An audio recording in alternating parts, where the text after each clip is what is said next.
Oğlum, ben doğduğumda evde ekmek yokmuş lan. Feleğin şaplağını yedim lan ben. Bozar mı sandın acıları ha? Devam. Kafam karışıyor düşününce fazla yoksa ben de biliyorum. Bu şekilde böyle olmaz, öyle olmaz, böyle olmaz. Nasıl olacak deyip bunu yazıyorsak beni rahat bırak anla.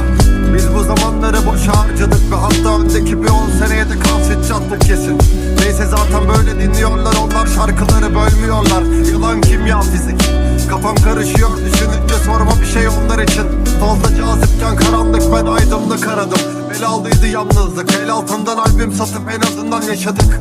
Yoksul ve düşkünü anlatmaya yetmiyordu literatür. Yargolu arabeskler ötelendi, kime küfür bu aykırı şahmak. Onlar senin olmamanı istiyorlar burada. Olacak çünkü içi boşaltıldı bütün kavramların. Uçtular en kuytu köşelerde vazgeçenler. Sonra vücut buldu zihinlerde çaresizlik. Bana bunu sorup durma, yok bir çare belki de. Neyse düşününce kafam karışacak, doruklara sevdalanacağız. Bir gülüşe kanacağız. Sonra o çocuklar sokaklarda aç yatacak, bir düşüne yanacağız. Dinleyip de taşta onlar dünya görüşünü kazansalar ne olur ya, sokakta torba, üst katında fuhuş. Statüye tapmıyorlar, yok cepte bir kuruş. Şu bardağı bir doldur da konuşuruz şunu. Oğlum niye lan niye? Oğlum siz niye anlamıyorsunuz lan neyini anlamıyorsunuz lan?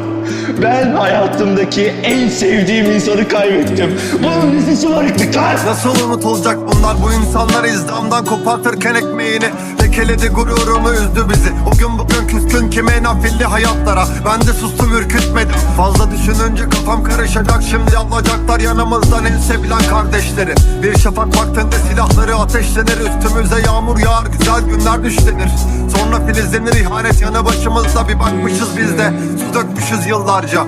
Hegemonyasından kurtulanlar travmanın harcayacak ömrünü sevdikleri uğruna. Sonra kapanacak tüm kapılar, yasaklanacak bu şarkılar ve üstümüzde kalacak. Üstü üstün alçaklar da bunlar ne malanacak. Özgürlük uzak, sevda dört duvara kazanacak. Elbet hatırlanacak onlar üstümüzde ortak olup sonra yoktan var olacak sorun ne oldu? Güzel insanların hepsi gitti şimdi, yani kahırda olacak yolum, ağır olacak sonum.